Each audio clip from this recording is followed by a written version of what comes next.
All right, guys, we have 2 games to go over. I want to get these out of the way very quickly. It's 12:16. I want to go to bed, but I do want to talk about these games. I recorded a whole recap. I had to redo it because for some reason my Spotify was on shuffle and I started playing fucking DJ Khaled in the background, and that would get clapped by YouTube immediately, so I have to redo this. All right, we have 2 games to go over. Both games fell victim to this slightly biased danger zone curse. It's so real. It really is so real. It's beyond a meme at this point.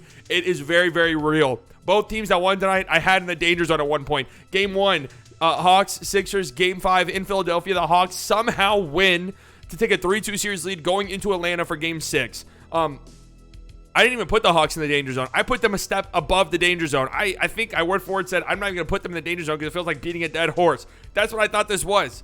And they somehow win this game. They somehow have a 3-2 series lead. I was saying this in the stream. It feels like the Hawks have played like 4 good quarters of basketball this whole series, and the rest of the time they've looked completely outmatched, but yet they're up 3-2. Because this Sixers team, when they collapse, oh, let me tell you, it's not just, oh, we just gave up a 7-0 run, or oh, we just gave up a 5-point lead. They collapse. They're the first team in NBA history to blow 18-point leads in back-to-back postseason games.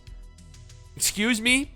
It's almost like we forgot Doc Rivers was the fucking head coach of this team. This guy has tricked the NBA for decades, and somehow he is still just getting coaching jobs. Everybody respects him. He's considered a top-tier coach in this league. It's a trend. This isn't a coincidence at this point. The Doc Rivers teams are constantly blowing leads, whether that's series leads, whether that's leads during games. It's not a coincidence. Joel Embiid and Seth Curry were the only players on Philadelphia to score a field goal in the second half of this game. The only 2 players. How? That doesn't even make sense. That literally is a stat I can't even really comprehend, to be 100% honest with you. Joel Embiid, it honestly felt like Joel had 37 points. He looked dominant in the first half, like absolutely dominant. Like he was cooking Clint Capella. And he went ghost in the second half again, by Joel Embiid standards at least. Seth Curry was hard carrying. Tobias Harris, 4 points. Thanks for showing up. Thanks for coming out to the stadium. Ben Simmons. You lose by 3 points. Your starting point guard missed 10 fucking free throws. 4 of 14. 4 of 14. It's sad, it's pathetic, and it's embarrassing. It's got to be one of the most sad things I've ever seen. Because it's beyond Ben Simmons being great defensively. He is great defensively. Trae just blows by him and cooks him, by the way. I just want to say that. I want to give major props to Trae because he just blows by Ben Simmons like it's nothing. I still have no idea why. It seems like the best defense Ben's played on Trae this series is when he sags off a little tiny bit. He gives Trae some space. That way he can stay in front on drives, and he's big enough and long enough to still contest deep threes. But instead, Ben Simmons wants to be a fucking hero and just plays right in Trae Young's face. Trae Young just blows right past him like it's literally nothing. Like it's a layup line. But 4-14 from the free throw line, that's one of the most sad, pathetic things I've ever seen. It is. I just got to be brutally honest with you guys. Just absolutely sad. You win this game if Ben Simmons was even like an okay free throw shooter. Instead, he's the worst free throw shooter I've ever seen. And you lost the game because of it. A huge shout out to, again, the Hawks. Like, as I was saying, it feels like they played 4 good quarters of basketball. I know that doesn't necessarily sound fair to them, but that's just the way that it seemed. And they are now 1 game away from making the conference finals. Like, it's crazy what they are doing right now. And can they... I don't want to put the Hawks or the 76ers in the danger zone as far as the series go, because, one, I don't want to do that to the Hawks. I don't want to do that to Hawks and Hawks fans. I don't want to put this curse upon them. And secondly, I don't... I just... Again, it feels like the Sixers have looked like the better team this whole series.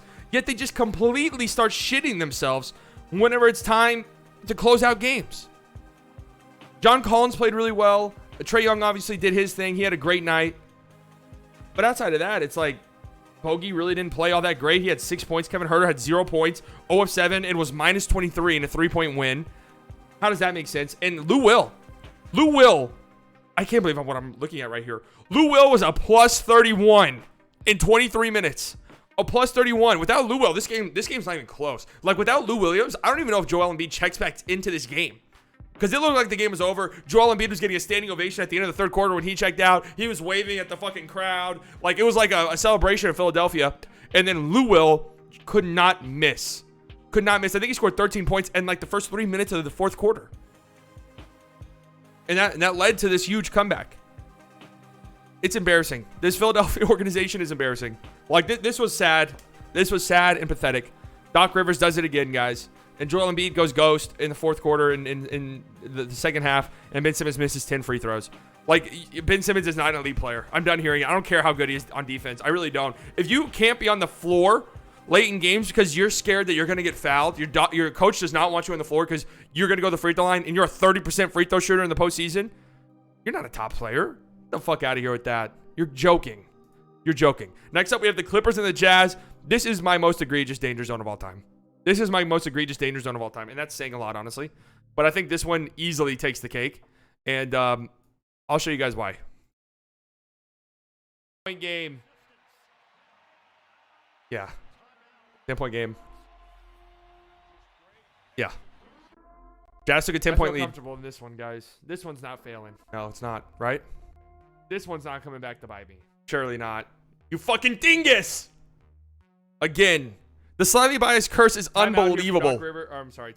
It's unbelievable how real the slightly biased danger zone curse is. I put the Jazz in the I put the Clippers in the danger zone when they fell down 10. I said at the start of the game, I was like, I don't know, because the Clippers were answering every run by the Jazz. It looked like the Jazz were about to set a record for 30 points made in this game. The Clippers kept answering and answering and answering. I just thought, I mean, it feels like the Clippers have to play an absolutely perfect game to win this, and I don't know if they do. And that's why I did say, I was like, if the Jazz get this lead to 10, I feel like it's comfortably over. But huge shout out to the Clippers, man. They played phenomenally. Like, Paul George, I'm happy for Paul George. Really, I am. 37 points. He played great. Had a bit of a quiet fourth quarter, but I mean, without him, this game, you know, the Clippers don't win this game, obviously. So, really great game from Paul George. And I know this might sound weird, right? Because we knew if the Clippers were to win a game without Kawhi Leonard, you needed Paul George to do what Paul George did tonight. That was a given. But I think Marcus Morris was probably the most important player for the Clippers in the sense that you needed Paul George to do what he did tonight, but you also needed at least one of the role players to step up and kind of handle that scoring load that was left behind by Kawhi Leonard. And Marcus Morris went off with 25 points, 10 of 16 shooting. Reggie Jackson had a great night again. Terrence Mann had a phenomenal night. He dunked all over Rudy Gobert. What do you guys think? Do you guys think this is a poster? Do you guys think this is a poster? You tell me.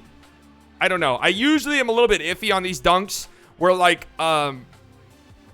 the guy doesn't actually touch rim, and I don't know if Terrence Mann did there, but that was a huge play. And, Rudy Gobert.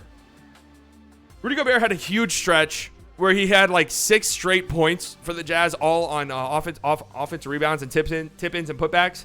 But you can't get cooked like Rudy Gobert got cooked. And here's the thing. The Clippers are hunting him. Like, the Clippers are trying to play him off the floor by bringing him out to the perimeter.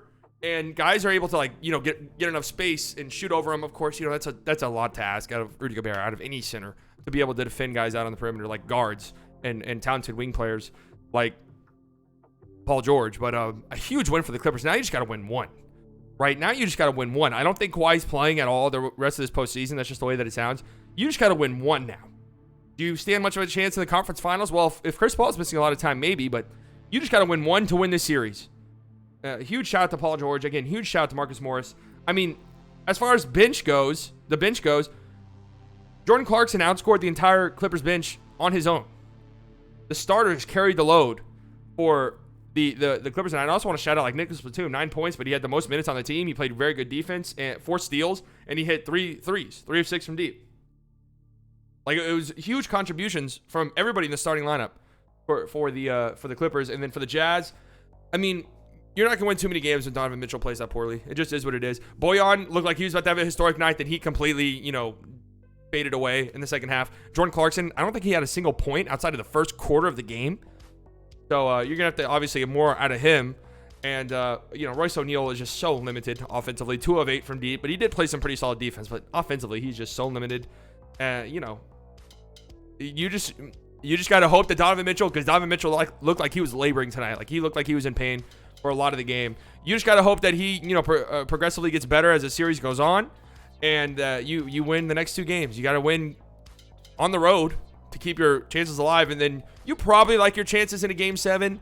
Like, if you're the Jazz, if you're a Jazz fan, you think, all right, we literally couldn't miss from deep in the first half, and then we literally couldn't hit. I don't think they didn't hit a single 3 in the third quarter. I think they went 0 of 10 from beyond. I mean, you live by the 3, you die by the 3, right? That's the case for the Jazz. They shoot a ton of threes, and tonight they shot 54 3-point attempts. Crazy. But shout out to the Clippers. Shout out to Paul George, man. They took care of business. Now they just got to win one more. One of their next 2. Shout out to the 76ers. What a joke. I'm sorry, but that was honestly impossible. Like, it honestly felt impossible. There's only one thing to say, really. There's really only one thing to say. And this guy's face encapsulates it perfectly. All right, we have a game tomorrow. Unfortunately, I'm probably not going to be here, so I won't be streaming this game. And then we have games on Friday. I will probably see you guys then. And make sure you guys are liking the videos, commenting, all that good stuff. You know, I appreciate it. Talk to you guys later. All right, goodbye.